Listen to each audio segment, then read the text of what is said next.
everyone. Today I'm going to give the online presentation about how do we turn the unspeakable emotions visible in a qualitative study.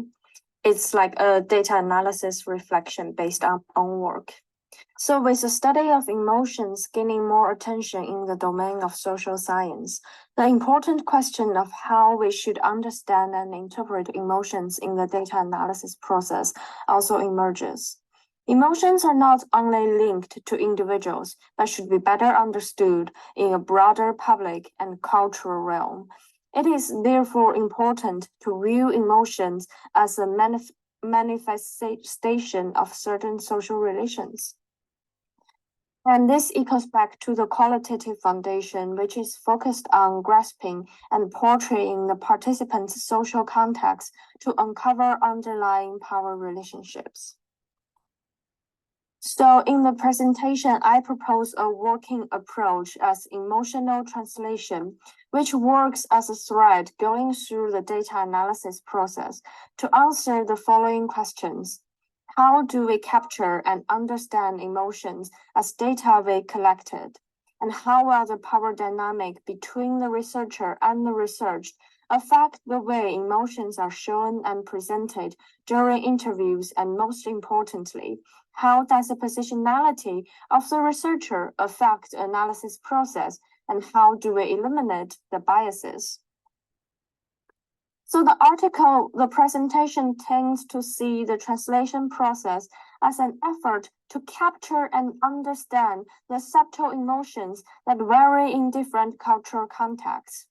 It highlights the interaction and construction fundamental nature of qualitative research and considers the role of the researcher. It views the researcher as a constant translator who crosses the power and cultural borders and visualizes the unspeakable part of the emotions of the researched. So the first step is to reflect on how the power structures shape the emotions expressed by individuals, by the researched. Emotions are deeply mingled and constructed by certain social and political power structures and are used to maintain social hierarchies. Thus, understanding emotion is essentially a reconfiguration of particular social and power relationships. Deconstruction is not about ending the structure. Forcing the structure to recognize the enclosed and irreplaceable nature of experience and emotions is fundamental. To recognize multiple forms of knowledge, including emotions and different experiences people have as embodied beings living in the world. Secondly, through the whole process, it is important to accurately and clearly identify the different cultural backgrounds and knowledge carried by the researcher and the researched as individuals. Positionality refers to a certain position that the researcher takes regarding the field or subject they study, as well as the larger power and social structures that shapes interactions in the field and the way they gather and analysis data. Researchers should be honest about their positionality and the power structures they represent, acknowledging both visible and invisible privileges they own.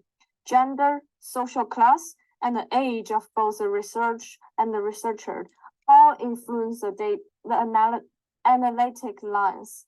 Therefore, the research process should also be filled with a self-observation of the researcher, and positionality should also be considered as an important point of the investigation. This article also draws attention to an important aspect that is rarely discussed during the research process, the feeling that researchers might experience. Emotions are intersubjective, arising out of the constant interaction of subjects. The emotions of the researcher cannot be ignored, and this should also be considered as part of data and knowledge production. However, it also needs to be kept in mind that because of the unspeakable and sometimes invisible nature of emotions, researchers may unconsciously fall into the self-interpretation plate, which ignores the complexity of different emotions from different subjects. All in all, in conclusion, in conducting effective analysis, we need to recognize the uniqueness of knowledge that emerged from certain social structures instead of just simply transferring one conceptual framework to another.